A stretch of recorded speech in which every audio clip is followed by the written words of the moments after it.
आपको पता है कि आपके दो खाते हैं, एक बैंक में है और दूसरा ईश्वर के पास। बैंक वाला खाता कभी भी खाली हो सकता है, उसमें धन समाप्त हो सकता है, उसमें वृद्धि भी हो सकती है। लेकिन जो खाता ईश्वर के पास है ना, उसमें हिसाब किताब में कभी गलती नहीं होगी। जो भी आपके अच्छे कर्म हैं वो ब्याज सहित आपको मिलेंगे, और जो बुरे कर्म हैं वो भी ब्याज सहित आपको मिलेंगे। उसके प्रारब्ध भी आपको काटने पड़ेंगे। इसलिए हमेशा कोशिश कीजिए, जो खाता ईश्वर के पास है उसमें सिर्फ अच्छे कर्म जमा हो। एक छोटा सा प्रसंग सुनाता हूं आपको, बड़े ध्यान से सुनिएगा। छोटा सा है, बहुत अद्भुत है। आपको पता लगेगा कि आपके कर्म करते क्या हैं। हरे कृष्ण दोस्तों, मैं हूं अनुज शर्मा। झारखंड रांची के रहने वाले दीपक कुमार विक्की ने यह प्रसंग भेजा है। वो बताते हैं कि यह प्रसंग मेरे दादाजी मुझे सुनाते थे। बहुत प्राचीन बात है, करीबन करीबन 30 साल पहले की।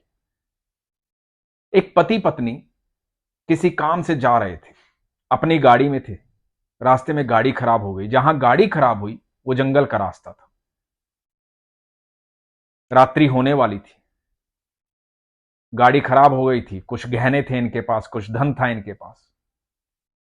उस जमाने में लोग इतना तो बैंक में खाते में रखते नहीं थे, लोग अपने पास ही रखते थे।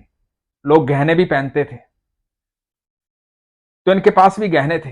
ये थोड़े घबरा गए, क्योंकि जंगल था, पता नहीं क्या हो जाए। और दूर से इनको आहट आई कि कोई आ रहा है। इन्होंने गाड़ी वहीं छोड़ी और सोचा कि कहीं छुप जाते हैं। एक खंडर मिला तो इनको लगा कि इसमें छुप जाते हैं। बड़ा सा खंडर था। तो जब अंदर घुसने लगे तो मकड़ी के बहुत सारे जाले उसमें लगे हुए थे, क्योंकि उस खंडर में पता नहीं कब से कोई आया नहीं था। मकड़ी के जाले लगे हुए थे। तो पति ने वहां से एक लकड़ी उठाई, जो पेड़ की लकड़ियां होती हैं, डंडे होते हैं कटे हुए, वो लकड़ी उठाई और जाले तोड़ने के लिए आगे बढ़े। तो पत्नी ने रोक दिया। पत्नी ने कहा कि नहीं, ये जाले मत तोड़ो। आपको पता है कितनी मेहनत से इन्होंने बनाए होंगे। हम अपनी रक्षा के लिए इनका घर क्यों तोड़ दें? अपना घर बचाने के लिए इनका घर क्यों तोड़ दें? हमें चुपचाप इनको सुरक्षित रखते हुए अंदर पहुंचना है। और वो नीचे से झुक करके पति पत्नी खंडहर के अंदर घुस गए। इधर जो उन्होंने आहट सुनी थी कि कुछ लोग आ रहे हैं, थोड़ी देर बाद पता लगा कि वो लुटेरे थे, क्योंकि वो खंडहर के पास आ गए थे। उनकी आवाजें सुनाई दे रही थी। वो आपस में बात कर रहे थे कि गाड़ी छोड़कर कोई इधर उधर कैसे जा सकता है। यहीं कहीं होंगे, यहीं कहीं छुपे होंगे, बहुत पैसा होगा उनके पास, धन होगा, इसीलिए छुपे हैं। नहीं तो कोई गाड़ी छोड़ के थोड़ी जाएगा। तो एक ने कहा कि शायद इस खंडहर में छुपे हों, आओ ढूंढते हैं। तो जब वो अंदर घुसने लगे तो दूसरे ने कहा कि नहीं, इसमें कोई नहीं गया होगा। तो पहले ने कहा कि क्यों कोई नहीं गया होगा? बोले इसके अंदर कोई गया होता तो ये जो मकड़ी के इतने बड़े बड़े जाले लगे हुए टूटे हुए होते। एक भी जाला टूटा हुआ नहीं है, अंदर जाने का रास्ता ही नहीं है। पहले इन्हें तोड़ना पड़ेगा, फिर अंदर जाना पड़ेगा। तो इसके अंदर कोई नहीं है, कहीं और देखते हैं। और थोड़ी देर बाद वो लुटेरे चले गए। जब वो लुटेरे चले गए तो ये पति पत्नी बाहर आए।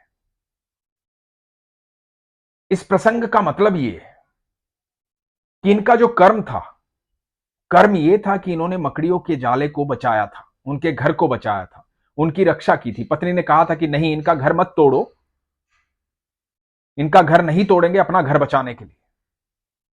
और वो कर्म जो था, उसी कर्म का फल तुरंत मिल गया। ये भी बच गए।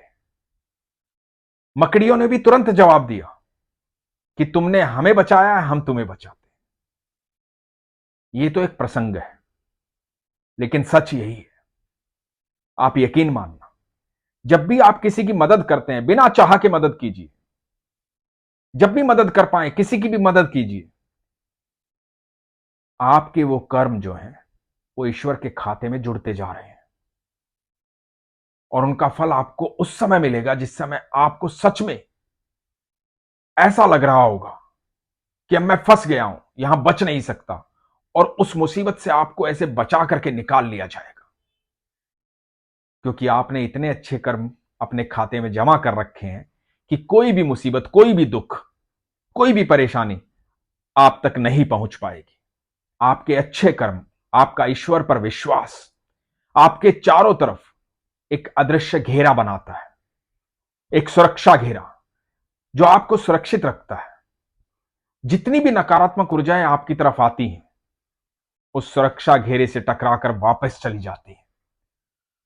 कोई भी डर, कोई भी भय, कोई भी परेशानी, कोई भी दुख, कोई भी मुसीबत आप तक नहीं पहुंच सकती। इसलिए हमेशा अपने कर्मों पर ध्यान दीजिए। मैं हमेशा कहता हूं, जब आपकी मूलभूत आवश्यकताएं पूरी हो जाएं, तो दूसरों की मूलभूत आवश्यकताएं पूरी करने में उनकी मदद कीजिए। आपका किया गया कोई भी कर्म निष्फल नहीं होगा।